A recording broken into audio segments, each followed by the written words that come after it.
Movie की शुरुआत में हम एक ऐसे जंगल को देखते हैं जहां बहुत सारे शाकाहारी डायनासोर्स थे। दरअसल ये उनका नेस्टिंग ग्राउंड होता है जहां पर मादा डायनासोर्स अपने अंडे देती हैं और वो उनकी देखभाल भी करती हैं जब तक कि उन अंडों में से बच्चे नहीं निकल आते। तभी वहां पर एक खूंखार मांसाहारी डायनासोर भी आ जाता है और वो उन सभी डायनासोर्स पर हमला करने के लिए आगे बढ़ता है। सभी डायनासोर्स अपनी जान बचाते हुए भागते हैं। वो मांसाहारी डायनासोर्स अंडा को कुचलते हुए उनमें से एक डायनासोर को भी मार डालता है। अब उन अंडों में से एक अंडा बच गया था जिसे एक दूसरा डायनासोर चुरा कर ले जाता है और दूर जंगल में ले जाकर फोड़ने की कोशिश करता है। लेकिन तभी वहाँ पर एक दूसरा डायनासोर भी आ जाता है और दोनों ही उस अंडे के लिए लड़ने लगते हैं, जिससे वो अंडा उनसे फिसल कर पानी में गिर जाता है और तैरने लगता है। तभी ऊपर उड़ रहे एक डायनो की नजर उस अंडे पर पड़ती है और वो उस अंडे को अपनी चोंच में दबाकर वहाँ से बहुत दूर लेकर चला जाता है। उड़ते उड़ते वो समुद्र को पार कर चुका था, लेकिन तभी दो पक्षी आकर उस डायनो से लड़ने लगते हैं, जिससे वो अंडा वही पहाड़ों के जंगल में गिर जाता है। अब जहाँ वो अंडा गिरा था वो बंदरों का इलाका था। वो सभी इतने बड़े अंडे को देखकर काफी ज्यादा घबरा जाते हैं। तब उन्हीं में से प्लायो नाम की एक फीमेल बंदर उस अंडे के पास जाती है। उस अंडे में क्रैक आने लगता है और अंडे में से एक प्यारा सा छोटा बेबी डायनासोर निकलता है। प्लायो उसे अपने गोद में उठा लेती है, लेकिन ऐसा करने के लिए उसके फादर यार उसे रोकते हैं और कहते हैं कि ये मांस खाने वाला डायनासोर है जो कि समुद्र के उस पार रहते हैं और ये हम सभी को खा जाएगा, इसलिए इसे तुम तुरंत ही मार डालो। तब प्लायो उस बेबी डायनासोर को अपने डैड को दे देती है और कहती है कि लीजिए आप ही इसे मार दो। मगर यार भी उस छोटे से मासूम बच्चे को नहीं मार पाता और उसे प्लायो को वापस कर देता है। सभी बंदर उस बेबी डायनासोर को देखने के लिए उसे घेर लेते हैं क्योंकि उन्होंने पहली बार इतना बड़ा डायनासोर देखा था और प्लायो उसे अलादर नाम देती है। धीरे धीरे समय बीतता है और अलादर अब बड़ा हो चुका था। वो अपने बंदर साथियों के साथ खेलता और मस्ती करता रहता। वहाँ के बंदरों में एक रिवाज था जिसमें हर साल फीमेल बंदर और मेल बंदर एक पेड़ के पास इकट्ठा होकर अपने लिए पार्टनर्स चुनते हैं। इस साल भी ये रिचुअल होता है जिसमें सभी जवान बंदर अपने पार्टनर्स को चुन लेते हैं, लेकिन जिनी जो कि अलादर का ही भाई था उसे कोई भी पसंद नहीं करता है। जिसके बाद अलादर और जिनी सभी को देखकर काफी ज्यादा दुखी हो जाते हैं क्योंकि वो दोनों ही सिंगल बच गए थे। तभी अचानक से ढेर सारे मीटेरॉइड्स आसमान से गिरने लगती है। सभी बंदर वहाँ से अपनी जान बचाकर भाग रहे थे। अलादर भी अपनी पूरी फैमिली को लेकर भागता है। थोड़ी ही देर में मीटेरॉइड्स के गिरने से वो एरिया पूरी तरह से बर्बाद हो जाता है और सारे बंदर मारे जाते हैं। अलादर बचने के लिए समुद्र में ही कूद गया था। इसके बाद जब मीटेरॉइड्स आसमान से गिरना बंद हो जाते हैं तब वो और उसकी फैमिली अपने घर को देखते हैं जो कि पूरी तरह से बर्बाद हो चुका था। अपनों की मौत का उन सभी को काफी ज्यादा दुख होता है। अलादर अपनी फैमिली को लेकर वहाँ से चला जाता है क्योंकि अब उनका घर पूरी तरह से बर्बाद हो चुका था। कई दिनों तक चलने के बाद रास्ते में उसे एक वेलोसिराप्टर दिखता है। अलादर तुरंत ही उसका पीछा करने लगता है, लेकिन तभी बहुत से वेलोसिराप्टर वहाँ पर अपना झुंड में आ जाते हैं और अलादर पर हमला कर देते हैं। वो खुद को बचाते हुए वहाँ से भागते भागते अलादर एक डायनासोर के झुंड से टकरा जाता है और वो वेलोसिराप्टर से बचने के लिए उसे झुंड के साथ चलने लगता है। झुंड में ही उसे एमा,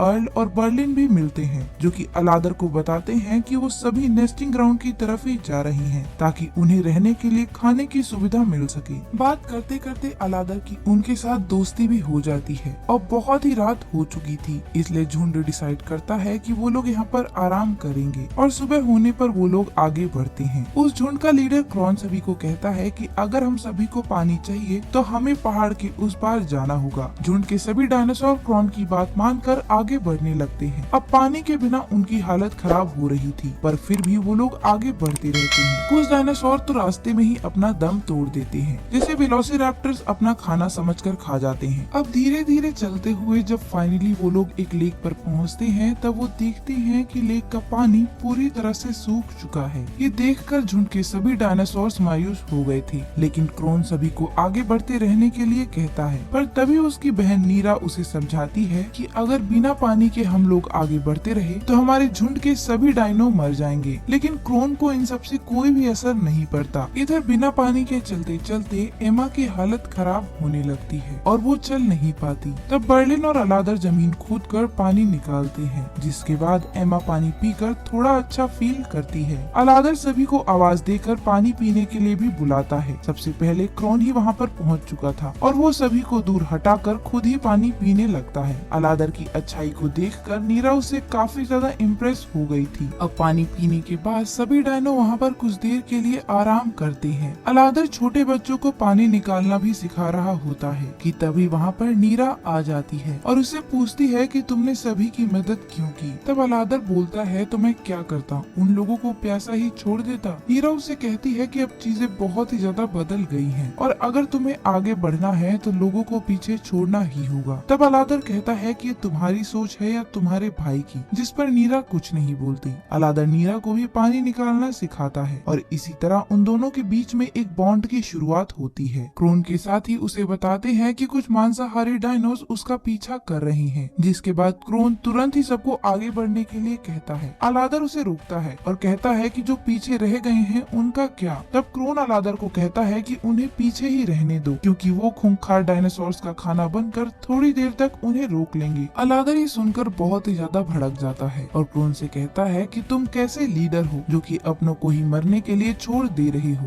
क्रोन इसकी ये बात सुनकर उल्टा उस पर ही हमला करने लगता है। इसके बाद अलादर अपने साथियों को भी जल्दी करने को कहता है, लेकिन एमा, अर्ल और बर्लिन दौड़ नहीं सकते थे और अलादर भी उन्हें अकेले छोड़कर नहीं जाना चाहता था, जिसके चलते वो सभी झुंड से अलग हो जाते हैं। अब रात के समय चलते चलते अलादर को क्रोन का एक साथी मिलता है जिस पर कार्निटोरस ने हमला किया था। अब रात काफी ज्यादा हो गई थी, इसलिए अलादर और उसके साथी एक गुफा में ही रुकने का डिसाइड करते हैं। अलादर घायल ब्रूटोन को भी अपने साथ गुफा के अंदर ले जाता है। प्लायो तुरंत ही उसके जख्मों पर जड़ी बूटी लगाती है जिसे वो जंगल से लाई थी। ब्रूटोन उसे कहता है कि तुम मुझे मत बचाओ और मुझे मेरी किस्मत पर ही छोड़ दो। तब प्लायो उससे पूछती है कि क्या है तुम्हारी किस्मत में। तब ब्रूटोन कहता है कि मरना। प्लायो उसे कहती है कि मरना तुम्हारी चॉइस है, ना कि तुम्हारी किस्मत। इतना बोलकर ही वो वहाँ से चली जाती है और सभी लोग सो जाते हैं। इधर बाहर कार्निटोरस भी गुफा के बाहर आ गया था, जिसका अलादर को पहले से ही पता चल जाता है और वो सभी को गुफा के और भी अंदर जाने का इशारा करता है। तभी जाते वक्त बर्लिन से एक पत्थर टकरा जाता है और वो पत्थर टूटकर गुफा के दरवाजे की तरफ ही चला जाता है। दूसरी तरफ कार्निटोरस भी अलादर को देख लेते हैं और वो उस पर हमला करके उसकी पूंछ को पकड़ लिए थे। तभी अचानक से क्रोटोन वहाँ आकर अलादर को बचाता है और बाकी सभी को उनकी मदद करने को कहता है और फिर वो अपनी ताकत से वहाँ के पत्थरों को भी तोड़ देता है, जिससे कार्निटोरस केव के दूसरी तरफ ही रह गए थे। पर इन सब में बेचारा ब्रूटोन भी उन पत्थरों के नीचे रहकर मारा जाता है। अलादर को ब्रूटोन की मौत का काफी ज्यादा दुख था। कार्निटोरस भी थोड़ी ही देर में वहाँ से चले जाते हैं। इधर दूसरी तरफ डायनासोर्स का पूरा झुंड चलते चलते काफी ज्यादा थक चुका था। इसी बीच एक बेबी डायनासोर वहीं पर गिर जाता है। तब नीरा उसकी पीछे जाकर हेल्प करती है। इधर अलादर और उसके साथी गुफा के इस पार आ जाते हैं, पर वो रास्ता पूरी तरह से बंद था। जिनी वहाँ से एक पत्थर हटाकर देखता है तो बाहर से रोशनी आने लगती है, जिससे सभी को पता चल जाता है कि ये जरूर बाहर जाने का रास्ता है। इसलिए अलादर पत्थरों को हटाने की कोशिश करने लगता है। वो बहुत ही ज्यादा कोशिश कर रहा था, पर वो पत्थर तो टस से मस नहीं होते और आखिरकार अलादर हार मान जाता है। वो कहता है कि अब हम कुछ भी नहीं कर सकते, हम यहीं पर मर जाएंगे। तब बर्लिन कहती है कि मैं ऐसे मरने नहीं वाली और वो पत्थरों के ऊपर पैरों से मारने लगती है। एमा और प्लायो भी उसकी हेल्प करते हैं, जिसे देखकर अलादर भी उनकी हेल्प के लिए आता है और फाइनली एक साथ मिलकर वो लोग चट्टान को तोड़ देते हैं और उनके सामने हरा भरा नेस्टिंग ग्राउंड होता है। सभी लोग उस जगह को देखकर काफी ज्यादा खुश हो गए थे। अलादर कहता है कि झुंड कहाँ रह गया, तो एमा उससे कहती है कि शायद वो लोग अभी पहुँचने ही वाले होंगे और वो खुद आगे जाकर रास्ते को चेक करती है। तब उसे पता चलता है कि जिस रास्ते से झुंड आना था वो रास्ता तो पूरी तरह से ब्लॉक हो चुका था। अलादर कहता है कि अब इस रास्ते से तो वो लोग कभी भी नहीं आ पाएंगे, इसलिए उन लोगों की हेल्प के लिए वो गुफा से होते हुए वापस चला जाता है। इधर क्रोन और उसका झुंड नेस्टिंग ग्राउंड के पास पहुंचता है। तब वो देखते हैं कि आगे का रास्ता पत्थरों से बंद है। क्रोन कहता है कि वो सभी लोग सुबह पत्थरों पर चढ़ेंगे। इसके बाद अगली सुबह वो सभी साथी डायनो को पत्थरों पर चढ़ने के लिए कहता है। तभी वहाँ पर अलादर भी पहुँच चुका था और वो सभी को कहता है कि उसे आसान रास्ता पता है। वो सभी को अपने पीछे आने के लिए बोलता है। तभी क्रोन उस पर हमला करके उसे जख्मी कर देता है, जो कि नीरा को पसंद नहीं आता। वो तुरंत ही आकर क्रोन को रोकती है और अलादर के साथ वापस जाने लगती है। झुंड भी उनके पीछे पीछे जाने लगता है। तभी वहाँ पर कार्निटोरस भी आ जाता है। अलादर अकेले ही उसे ललकारने की कोशिश करता है, जिसे देखकर सभी डायनो को हिम्मत आती है और वो वे उसकी तरफ बढ़ते हैं। अब अपने सामने इतने बड़े झुंड को आते हुए देखकर क्रोनिटोरस भी बहुत ही ज्यादा डर गया था, जिसके बाद सभी लोग आगे बढ़ते हैं। क्रोन झुंड के साथ नहीं गया था, इसलिए उसे अकेला देखकर क्रोनिटोरस उस पर हमला कर देता है। ये देखकर नीरा अपने भाई को बचाने के लिए जाती है। क्रोनिटोरस क्रोन को जख्मी करके चट्टानों से नीचे गिरा देता है। नीरा उस पर हमला करती है, पर वो नीरा को भी जख्मी कर देता है। तभी अलादर अचानक से आकर उसे एक ही झटके में चट्टान से नीचे गिरा देता है, जिससे क्रोन और क्रोनिटोरस दोनों की ही मौत हो जाती है। इसके बाद सभी लोग नेस्टिंग ग्राउंड में पहुंचते हैं, जहां थोड़े ही दिनों में फीमेल डायनासोर्स अपने अपने अंडे देती हैं और सभी अपने अंडों की देखभाल भी करते हैं। अलादर और नीरा को भी अपने पार्टनर्स मिल चुके थे और जिनी को भी वहाँ पर रहने वाले बंदर मिल जाते हैं, जिनसे वो दोस्ती कर लेता है। और इसी के साथ हमारी फिल्म की हैप्पी एंडिंग हो जाती है।